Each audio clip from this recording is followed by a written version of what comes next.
Lūkas evaņģēlijas 17. nodaļa, 10. pants. Tas pats arī jums. Te ir runa par to, ka tu dari labu, tur ir visi tie tikumi, kas mums būtu jādara. Tas ir normāls stāvoklis. Izlasīsim šīs 3 raksturvietas. Tas pats arī jums. Ja mēs izlasīsim visu to, ko tur Jēzus runā no augšas, ja? Bet tāds centrāli, kam vajadzētu pievērst uzmanību, tādu centrālo domu. Tas pats arī ar jums. Kad jūs visu, kas jums uzdots, būsiet izpildījuši, sakiet, mēs esam necienīgi kalpi, mēs esam darījuši, kas bija mūsu pienākums. Kā jau es teicu, ja cilvēks ir radīts dievbijībai, svētai šķīstai dzīvei, viņš ir radīts, tas ir normāls stāvoklis, tas nekas īpašs nav. Ja? Tad nākamā raksturvieta Mateja evaņģēlī, paskatīsimies, 6. nodaļa. Varbūt, ka vajadzēja saistībā ar visu to, ko es skaidrošu, bet paskatīsimies uzreiz, višķi savādāk izdarīsimies šodien. Kad tu dod mīlestības dāvanas, tad neliec to izpazunēt savā priekšā, kā liekuļi to dara sinagogās un ielās, lai ļaudis tos godinātu. Patiesi es jums saku, tiem jau ir sava alga. Un Lūkas evaņģēlis 18. nodaļa, no 10. līdz 14. pantam. Izlasīsim to centrālo versiju. Ja?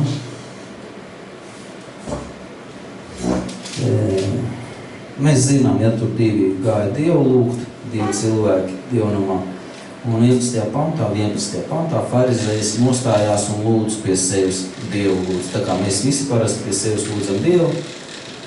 Es tev pateicos, Dievs, ka es neesmu tāds kā citi cilvēki, laupītāji, ļaundari, laulības pārkāpēji, vai arī kā šis muitnieks, kaut kāds nodokļu ievācējs, ja? Likuma zaglis, mūsdienās to sauc, ja? Likumīgs prot nosaka, apsaka tautu. Tāds 3 raksturvietas. Un tagad pastīsimies, kāds praktiski dzīvē notiek pie mums ticīgajiem. Arī neticīgajiem, protams, arī. Mēs cenšamies ar sirdi un dvēseli darīt labu tuvākajiem. Iežēlojamies par kādu nabadzību, kas pie veikala stāv un lūdzās naudu. Citreiz mēs to darām lielā tādā izpausmē, ja, kad mēs dodam humanitāro palīdzību bāreņiem, braucam uz bāreņnamiem vai vienkārši pie trūcīgiem cilvēkiem, mēs to darām vērienīgāk. Tad mēs varbūt tās slavējam Dievu tā no sirds. Vai vienkārši dziedam dziesmas, cilvēku ļaužu pansionātā, piemēram, dziedam dziesmu, vai arī studinām. Labi, es par sevi varu pateikt, es tā nosnūdinu, jā, viss tā. Un tad ir jautājums, kā tad mēs pēc tam jūtamies? Protams, mums ir gandarījums. It kā tas tīri cilvēcīgi, vai ne? Gandarījums. Parasti, ka mēs kaut ko labi izdarām, parasti to zina tuvākie cilvēki, kas nebija līdzās, tā, ka tu tās labās lietas darīji. Parasti zina. Interesanti, kā viņi to zina, ne? Jautājums, kā viņi to zina? Kas viņam to pateicis? Kā tas notiek?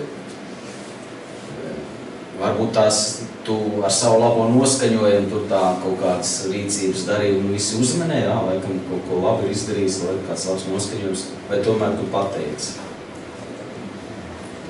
Un te skatieties, kāda nianse, maza detaļa, kas pārvalk strīpu visai tavai labdarībai. Maza detaļa. Pirmais.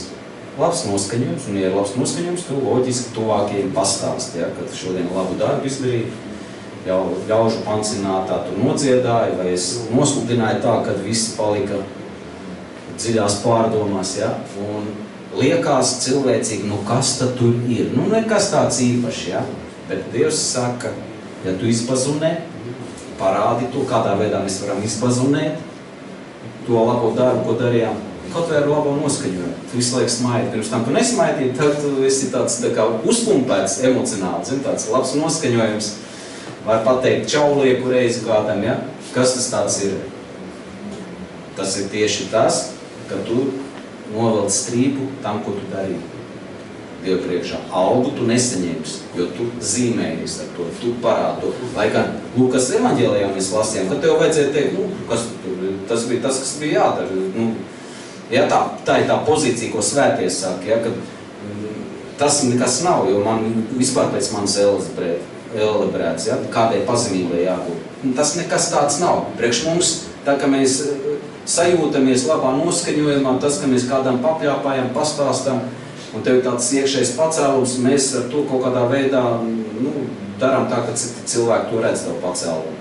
Bībele saka, ka to nevajag darīt, jo tu jau esi savu algu saņēmis.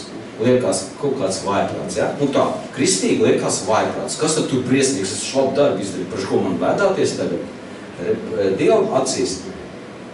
Jā, tas ir labi, bet mums nevajag to izpazūmēt, mums nevajag ļauties šīm emocionālajām, ja? Jo tas ir patmīlība, jo ko patmīlība dara, parādīs to, ka tu kaut ko labi esi izdarījis. Patmīlība to parāda, ja? Augstprātība to parāda, lieknība to mēģina tev kaut kādā netiešā veidā, varbūt tu pat nekad neesi aizdomājies, mēģina to tev pacelt tādā, tā kā uz tādu pedestālu nedaudz, ja? Kā cilvēku priekšā.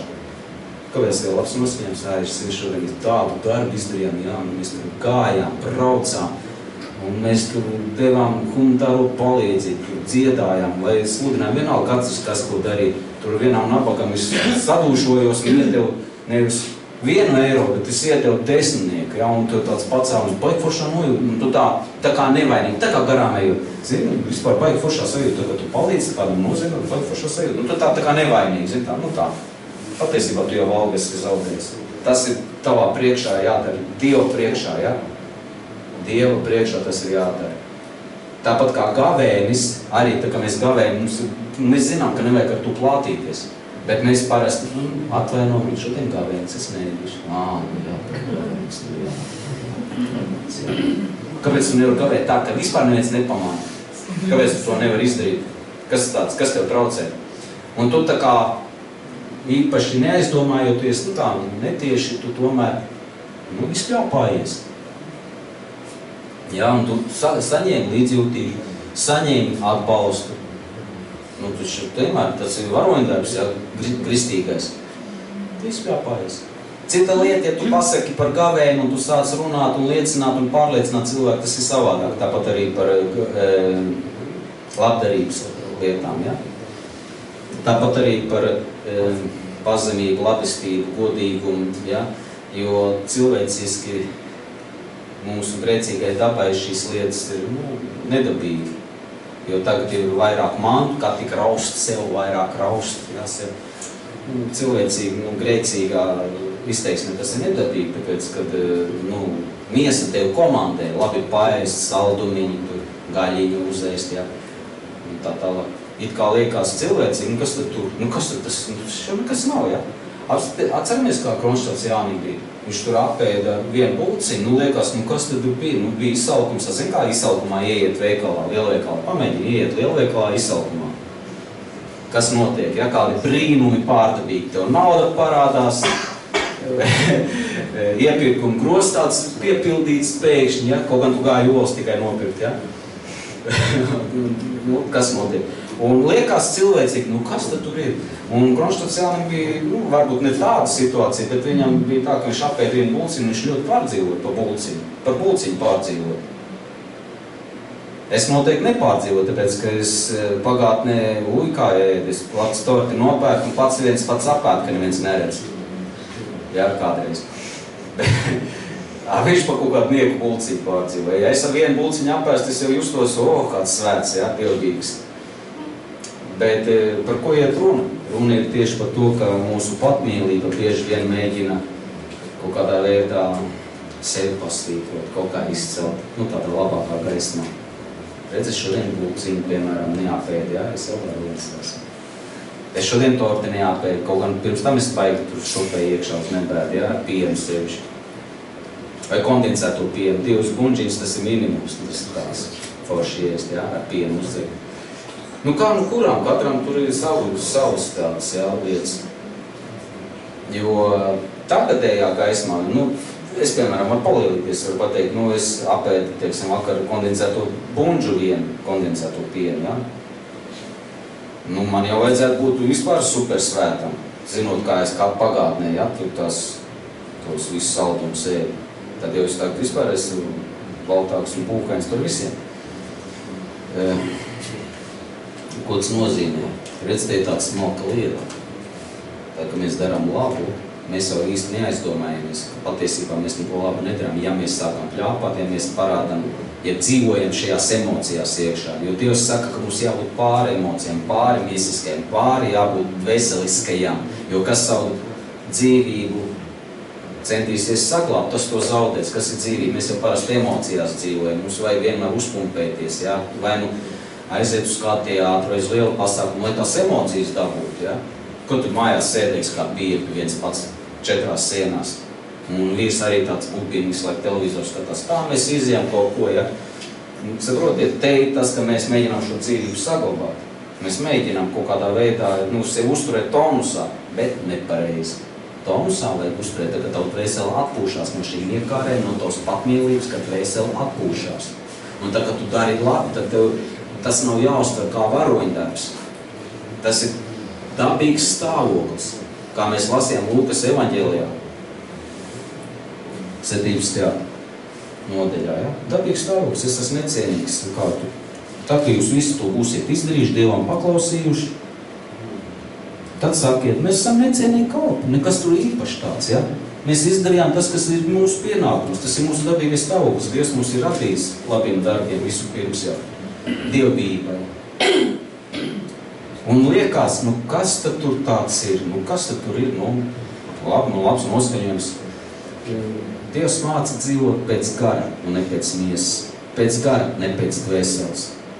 Jo dvēselē, jā, viņai vajag noskaņojumu labu. Labu automu uz Dievu jāpaļaujas. Tādā mērā, ka neviens to nezina un neredz, ka tu paļaujies un uzticies Dievam. Tas nozīmē to, ka šīs emocijas tev būs liekas. Nu, ko tev tas dod? Nu, labi, tu palīdzēji kādam. Nu, labi, tev Dievs svētīs ar labu automašīnu. Nu, un tad, tas ir jābūt tikai Dievu un tavā ziņā un viss. Pārējiem tas nav jāzina, nav jāzīmējās, nav jāpasvītro. Te ir tas moments, kad mums ir jāpaļaujās uz Dievu, nevis uz sevi. Sako, te arī var pielikt, kā svētie tēvi saka, ja? Kā jūs minējis, no tās grāmatas daudz lietas paņem, ja? Pieredzi, svēto tēvu pieredzi, ja? Es principā arī runāju. Jo nav jau jēgas man pašām kaut ko izgurot, to kā nav, ja? Tie tēvi tad vismaz ir sasnieguši Kristus pilnību, ka nedzīvoja es, bet Kristus jau. Un no viņiem mums ir jāmācās, nevis no tāda kaimiņa Jāņa, ja, kurš vienkārši pēc dabas ir gudrs, apķērīgs. Te ir jābūt tā, ka mēs nepaļaujamies uz sevis, pat uz šīm emocijām, jo mums jau gribās paļauties uz šīm emocijām. Redziet, te ir tāda smalka šķautne, liekas kāda paļāvība uz sevis. Es nepaļaujos sevis, uz Dievu paļaujos, kā man Dievs apsveitīja no visām pusēm. Ja? Te ir tā lieta, tad, kad tu paklausi Dievam, lai Sātans neuzliek mums tos uzplečus, ka mēs kaut kas tagad esam. Jo kāpēc Sātans to dara, lai mūs ievest 8. grēka mezglā iekšā. 8. grēka mezgls parasti sevi neredz bieži vien. Šeit ir tas, ka mums jāpaļaujās uz Dievu tādā mērā, ka tev tas emocionālais stāvoklis principā ir vienalga, pēc būtības vienalga. Jā, viņš būs tā kā Jēzu, viņš tur raudāja par lācetu nomir, jā. Bija kaut kāds emocionālais, jā, bet tajā dzīvot nevajag, nedrīkstam. Tas ir nepareizi. Mums jādzīvo paļāvībā uz Dievu, ne uz šīm emocijām. Es saprotu, ka cilvēcīgi gribās sev uzsist pa plēci, redz kāds malacis, jā, šodien tur kaimiņam augu saskaldīt, piemēram, jā. Piemēram.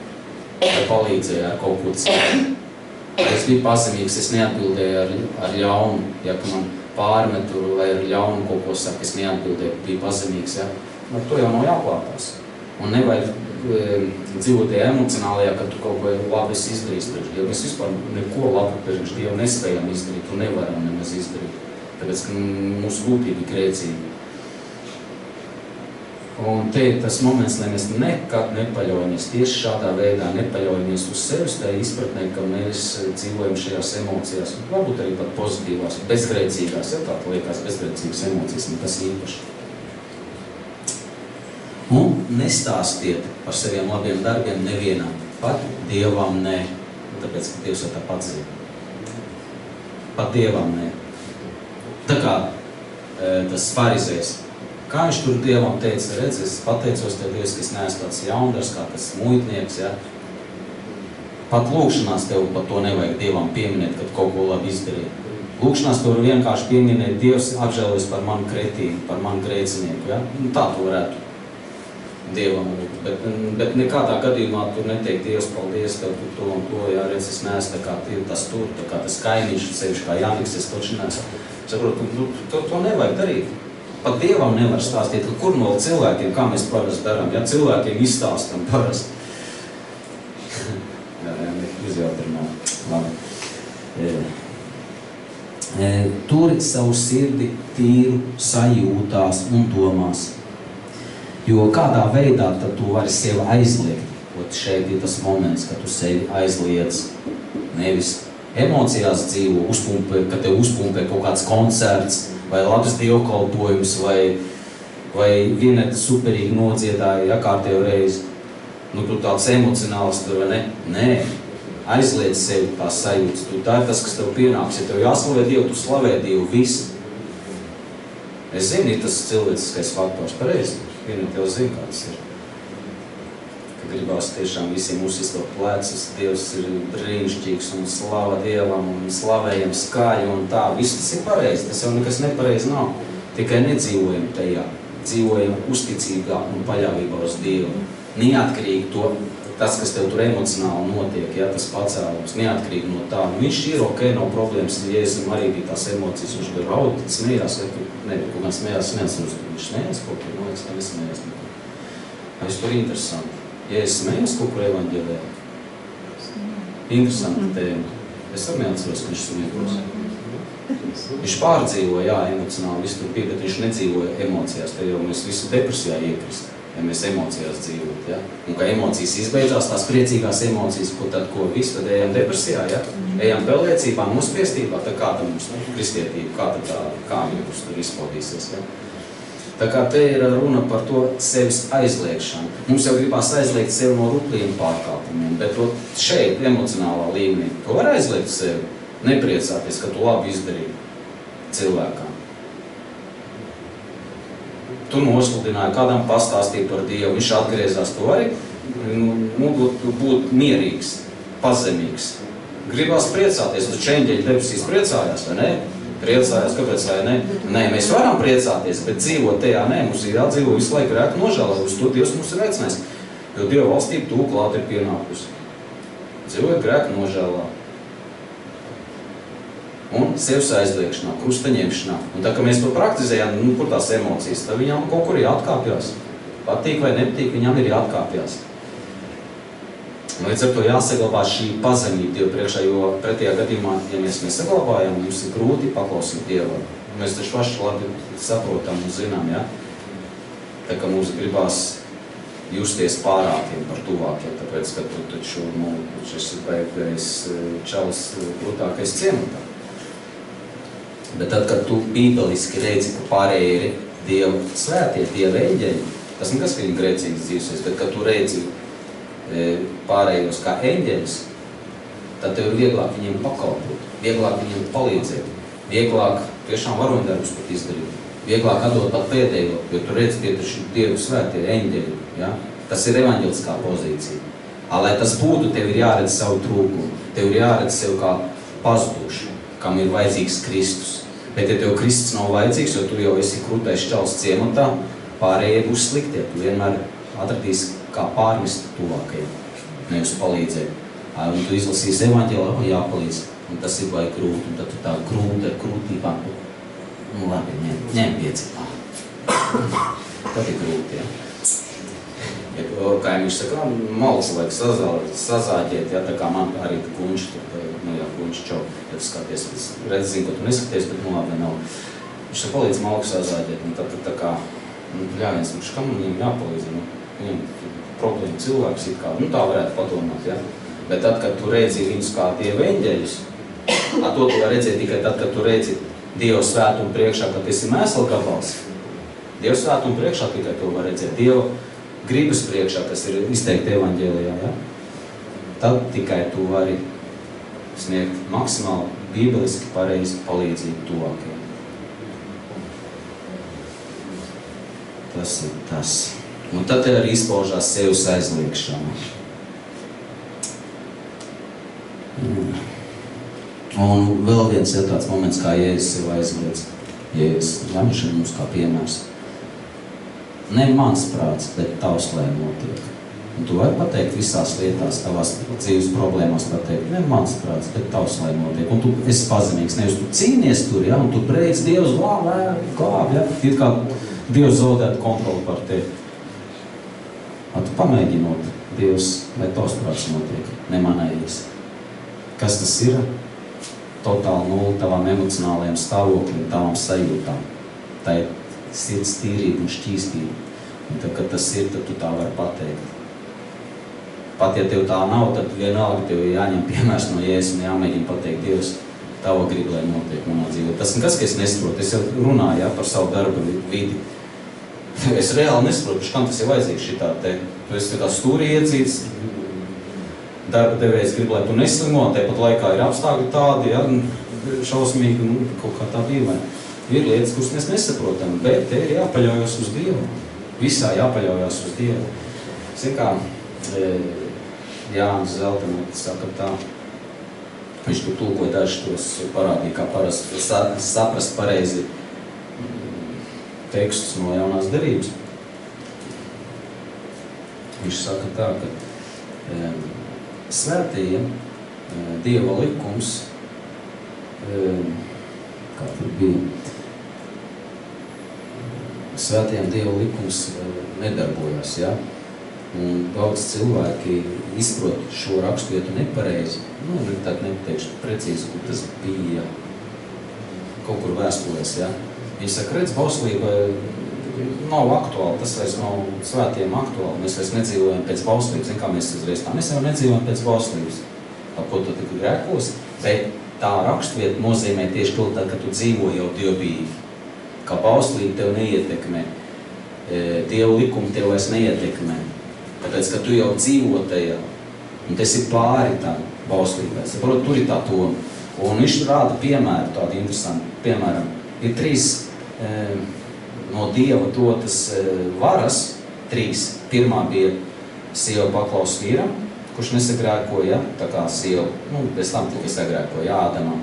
Tas bija kā sods, lai ierobežot sievas šo te grēcīgo, to nepaklausību, to visu, ja. Tad sieva ir atkarīga no vīra. Citreiz ģimenē ir otrādi. Tas vīrām vajadzētu paklausīt sievai, jo sieva jau dzīvo dievbijīgi. Vīrs ir kā neticīgs. Ja. Otrs, tajā laikā bija verdzība, vergi, pirka cilvēkus. Bija tā normāla tā praksa, ja. Mēs arī Bībelē to redzam vecajā derībā. Kāpēc tas tā ir? Lai ierobežot cilvēka grēcīgumu. Un tad 3. ir priekšniecība. Darba devējs priekšniecība. Un tev ir jāklaus. Viņam ir tur tie rīkojumi, tur tie nolikumi, ja, kuri jāievēro darba likums, tur ir jāievēro, un tad tu klausi. Priekš kam tāda ierobežošana, ja, tāda likuma, lai ierobežot cilvēku grēcīgās kaut kādas lietas ierobežot, jo tu nevari darīt, kas tev ienāk prātā, piemēram, darba vietā. Bet tad, kad tu jau paklausi tam visam, paklausi, teiksim, priekšnieka tur tiem visiem rīkojumiem, tad beigās viņš minēja piemēru arī Pāvilu, ja, kad tad jau ar to priekšnieku runā kā ar parastu cilvēku. Nevis tā, ka tev lūpīgi krīts, vai priekšnieks sarkanā paklā izsauks, ja, un tu tur tā pārdzīvo. Tad tu esi brīvs, tāpēc, ka tu jau nepārkāpi likumu. Tu esi brīvs, un tas likums principā priekš tevis nedarbojas. To es jums parādu, kas attiecās uz šo raksturvietu, ja, kur ir rakstīts, ka bauslība vairs nav aktuāli ticīgajiem, bet tiem ticīgiem, kas jau dzīvo dievbijībā. Ja tu neesi tādā dievbībā, tev Dievu paušļi jāievēro, vienalga, grib vai negrib teikt tā doma, ko es kādreiz šo raksturvietu es ilgi nesapratu. Es nezinu, es kaut kā mazliet aizvirzījos, bet es gribēju vienkārši pateikt vienu lietu, ka mums ir jāpaklausa Dieva gribai, kas ir izteikti paušļos, un jo tu vairāk paklausi, tad tavu mīlestību pieaugs uz Dievu. Zin kā ir 3 pozīcijas. Viens, ka tu tici Dievam, tāpēc, lai nenokļūtu ellē, tu viņam tici, pēc tam ir kaut kāda pozīcija, es par to saņemšu atalgojumu mūžībā. Un tu jau Dievam kalpo un paklausi, tāpēc, ka tu saņemsi atalgojumu par savām ciešanām, tu tur pazemīgs, tu tur daudz ko labi dari. Un 3. līmenis, kā jau es teicu, es zinu, ka es atkārtojos, bet vēl vienreiz, lai mēs nostiprinām un saprotam, ka tas ir normāli. 3. līmenis, ka tev ir pilnīgi vienalga. Ir tā elle, ir tev apbalvojumi, tev jau mīli Dievu tādā mērā, ka tev ir absolūti vienalga pārējās lietas. Tu vienkārši viņu mīli. Un loģiski, ka tu darīsi viņu gribu.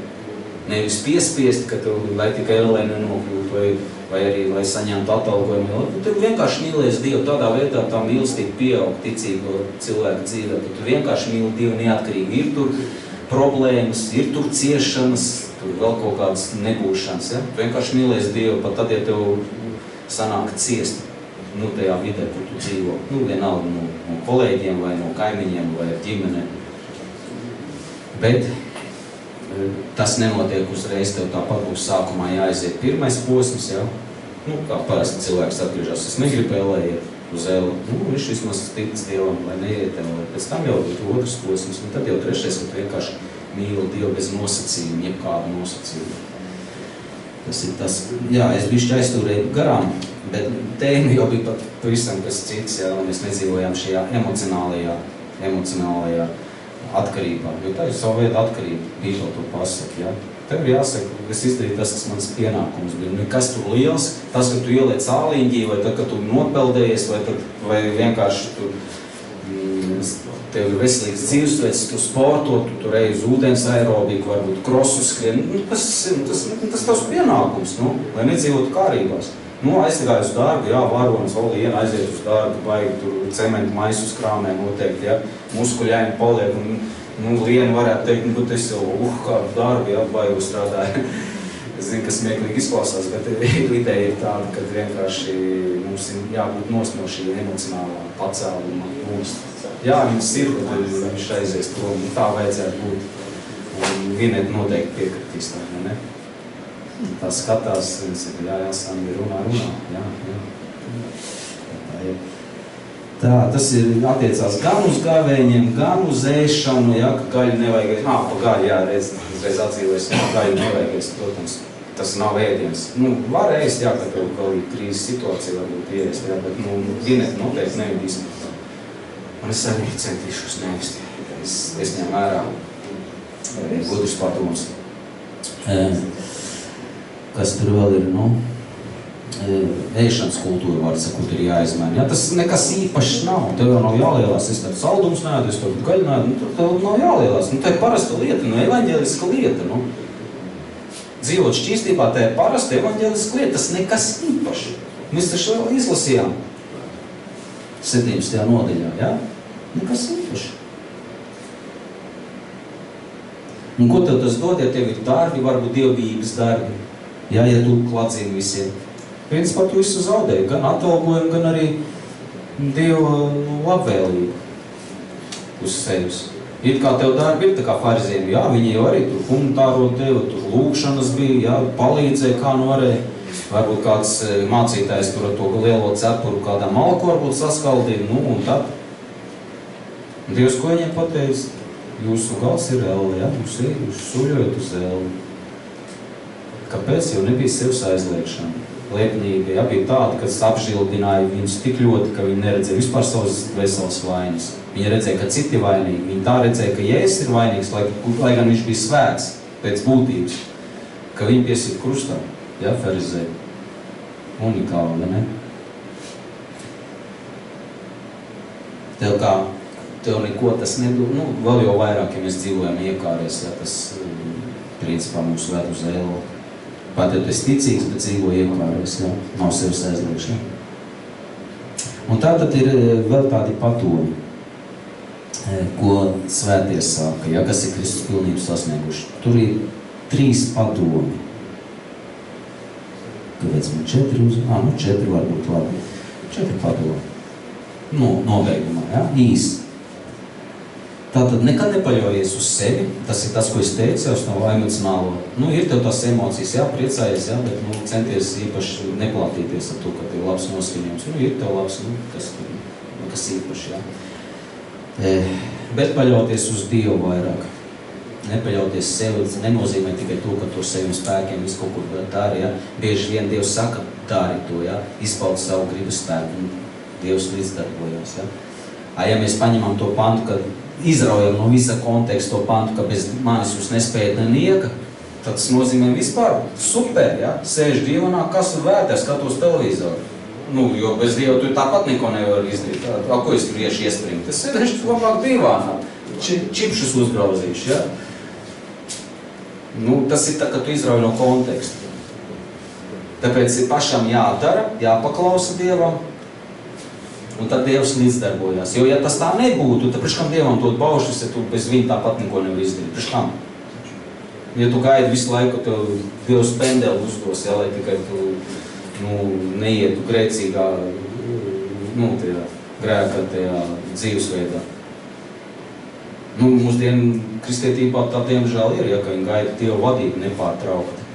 Visu laiku gaida, ka Dievs viņus vadīs. Paši viņi varbūt nedara rupjos pārkāpumus, bet mazos grēcīņus, pofiks, ja, es tāpat bez Dievu neko nevar izdarīt, un tad viņi tādi sliņķīši izaug, ja. No kā viņi atrausies, protams, tiesas dienā. Es pat nezinu par viņiem. Pāvils vispār saka, viņi deg par Dievu, bet bez izpratnes. Romešu vēstulē 10. Ja, tur tie pirmie panti. Viņš vispār kategoriski pasaka. Uz tiem ticīgiem, kad mana sirds ir, kā saka, pilna žēlsirdības, lai viņi izglābtos, lai viņi tiktu izglābti. Ja? Ebreju tauta, kur izteiks Dievs, bauši visi, viņi saka, es par viņiem pārdzīvoju, lai viņi tiktu izglābti, jo viņi tic par Dievu, bet bez izpratnes. Mūsdienās, kas notiek arī, visi tur deg bez Dievu, labi, ka deg, cik Dievu vispār nedeg, ja, tur stumjām grūžām paliek gaidi. Ja Dievs neko nedara, neiejaucas manā dzīvē, ko tad es tur, ja. Tātad, te ir tas moments, nekad nepaļaujies uz sevi. Jo, ja tu paļausies uz sevi, tu principā piekusīsi, vilsies, vai tu sapratīsi, ka tu esi mēslagabals, kaut vai jā, arī tāpat skaitā, un tas to arī nozīmē.